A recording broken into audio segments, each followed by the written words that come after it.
Tollywood drugs కేసులో రేపు కీలక విచారణ జరగనుంది. స్టార్ హీరో రవితేజ విచారణకు హాజరవుతుండటంతో సర్వత్రా ఆసక్తి నెలకొంది.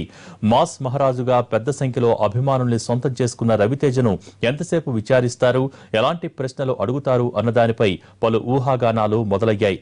మరోవైపు రవితేజ కోసం సిట్ బృందం స్పెషల్ క్వశ్చన్ పేపర్ను రెడీ చేస్తున్నట్టు తెలుస్తోంది.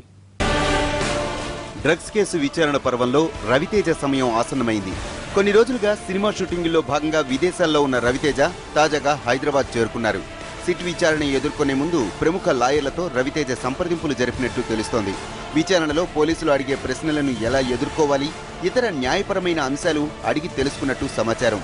రవితేజ కోసం సిట్ అధికారులు ప్రత్యేకంగా ప్రశ్నావళిని తయారు చేస్తున్నట్లు తెలుస్తోంది. ముఖ్యంగా కెల్విన్తో రవితేజకు నేరుగా సంబంధాలున్నట్టు సిట్ అధికారులు అనుమానిస్తున్నారు.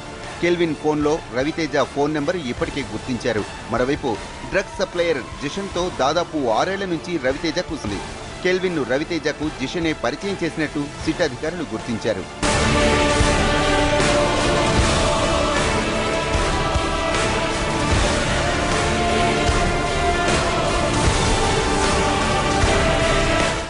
రవితేజకు జిషన్తోనే ఎక్కువగా లింకులున్నాయని ఆయన పెంచుకునేవారని సిట్ అనుమానిస్తోంది. రవితేజకు డ్రగ్స్ సప్లై చేసినట్టు విచారణలో ఇప్పటికే జిషన్ అంగీకరించారు. ఆ సమాచారం ఆధారంగానే రవితేజకు అధికారులు నోటీసులు జారీ చేసినట్లు తెలుస్తోంది. జిషన్, కెల్విన్, రవితేజకు ఉన్న లింక్స్ పైనే విచారణ ప్రక్రియ జరిగే అవకాశం ఉన్నట్లు సమాచారం. రవితేజ ఇచ్చే వాంగ్మూలం కేసులో కీలకంగా మారే అవకాశం ఉంది. రవితేజ సోదరుడు భరత్ గతంలో డ్రగ్స్ కేసులో అరెస్ట్ అయ్యారు. రవితేజ మాత్రం తనకు మొదటి నుంచి డ్రగ్స్ తో ఎటువంటి సంబంధం లేదని చెబుతున్నారు.